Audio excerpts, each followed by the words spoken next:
proses keputusan Markov. Rantai Markov chain adalah suatu teknik matematika yang bisa digunakan untuk melakukan pembuatan model atau modeling bermacam-macam sistem dan proses bisnis. Teknik ini dapat digunakan untuk memperkirakan perubahan-perubahan di waktu yang akan datang dalam variabel-variabel dinamis atas dasar perubahan-perubahan dari variabel-variabel dinamis tersebut di waktu yang lalu. Proses analisis Markov terdapat 3 prosedur utama untuk dilakukan, yaitu menyusun matriks probabilitas transisi, menghitung probabilitas suatu kejadian di waktu yang akan datang. Terdapat 2 cara untuk menentukan informasi tersebut, yaitu probabilitas tree perkalian matriks. Menentukan kondisi steady state. Selanjutnya akan dijelaskan oleh saudara Sud. Silahkan. Ciri proses Markov. Probabilitas transisi adalah perubahan dari satu status ke status yang lain pada periode waktu yang berikutnya dan merupakan suatu proses random yang dinyatakan dalam probabilitas. Untuk berjelasnya akan digunakan sebuah contoh kasus pada kendaraan umum. Dalam kasus ini terdapat 2 buah kondisi atau status, yaitu narik dan mogok. Jadi keadaan umum tersebut akan selalu berada pada salah satu 2 status itu tersebut. Jika tidak, naik maka mogok. Agar dapat digunakan dalam proses Markov dibutuhkan beberapa asumsi seperti berikut. 1. Jika state kendaraan saat ini adalah narik, maka hanya ada 2 kemungkinan untuk kondisi waktu hari berikutnya, narik kembali atau mogok, sehingga jumlah probabilitas transisi dapat setiap baris ada 1. Probabilitas transisi itu tidak akan pernah berubah untuk selamanya. 3. Probabilitas transisi hanya tergantung pada status sekarang, bukan status periode sebelumnya. Syarat-syarat dalam analisis Markov. Jumlah probabilitas transisi untuk keadaan awal dari sistem sembilan 1. Jumlah probabilitas tersebut berlaku untuk semua partisipasi dalam sistem. Probabilitas transisi konstan sepanjang waktu. Kondisi merupakan kondisi yang independen sepanjang waktu. Penerapan analisis Markov bisa dibilang cukup terbatas karena sulit menemukan masalah yang memenuhi semua syarat yang diperlukan untuk analisis Markov, terutama persyaratan bahwa probabilitas transisi harus konstan sepanjang waktu. Probabilitas transisi adalah probabilitas yang terjadi dalam pergerakan pindahan kondisi dalam sistem. Keadaan probabilitas transisi. Keadaan transisi adalah perubahan dari suatu keadaan status ke keadaan status lain pada periode berikutnya. Keadaan transisi ini merupakan suatu proses random yang dinyatakan dalam bentuk probabilitas. Probabilitas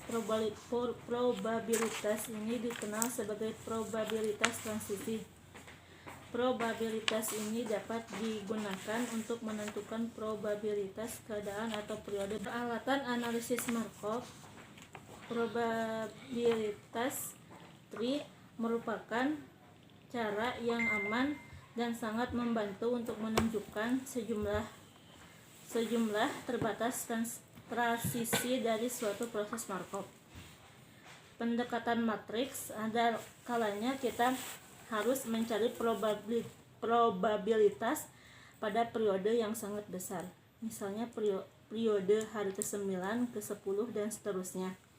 Akan sangat menyulitkan dan membutuhkan media penyajian yang khusus jika kita menggunakan probabilitas tree. Oleh karena permasalahan tersebut dapat diselesaikan dengan menggunakan metode pendekatan matriks probabilitas. Keadaan steady state dan probabilitasnya. Setelah proses berjalan selama beberapa periode, probabilitas yang dihasilkan akan bernilai tetap, dan probabilitas ini dinamakan probabilitas steady state. Untuk mencari probabilitas steady state dari suatu metrik transisi, maka kita dapat menggunakan rumus berikut. N dalam kurung I plus 1 kurung tutup M kurung buka I plus 1 kurung tutup sama dengan kurung buka N dalam kurung I kurung tutup M kurung buka I kurung tutup dikali metrik probabilitas transisi.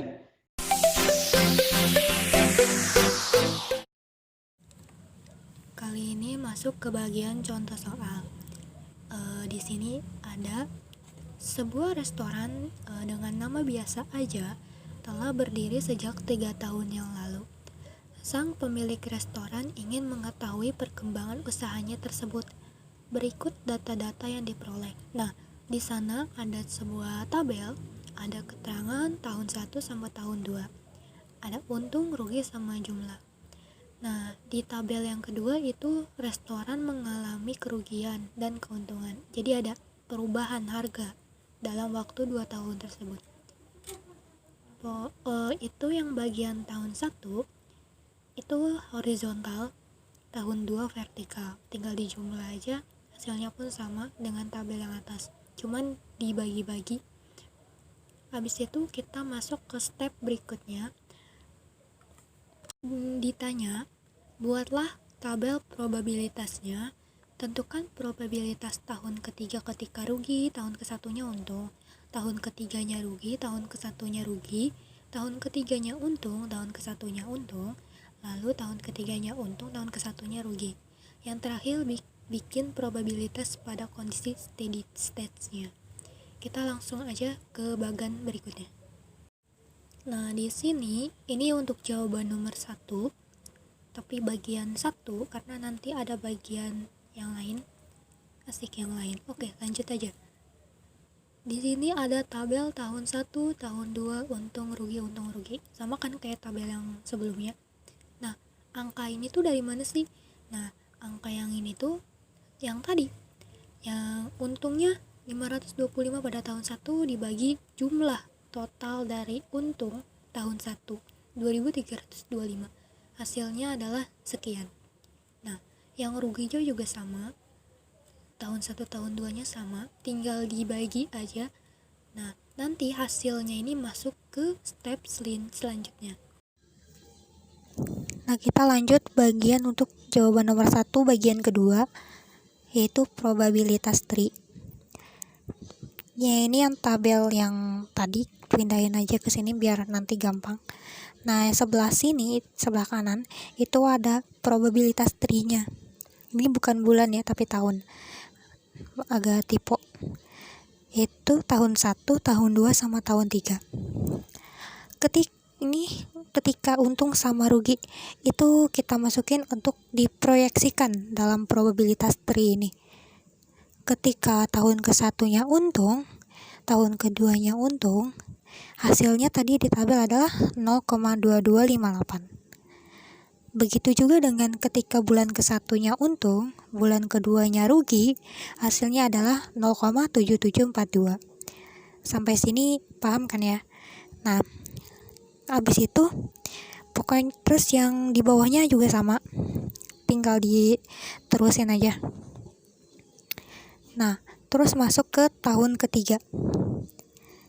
Gimana cara buat menghitung tahun ketiga? Pertama, jika tahun ke-1-nya untung, lalu tahun ke-2-nya untung, maka hasilnya adalah 0,2258. Jika tahun ke-1-nya untung, tahun ke-2 untung, tapi tahun ketiga rugi, itu peluangnya adalah 0,7742. Paham kan ya? Dari tabel hasil yang tadi. Nah, terus ini 0,0510 dari mana sih? Nah, dari ketika untung kan ya, hasilnya untung. Tahun 1 untung, tahun 2 untung, tahun 3 untung lagi. Berarti 0,2258 dikali 0,2258. Hasilnya sekian.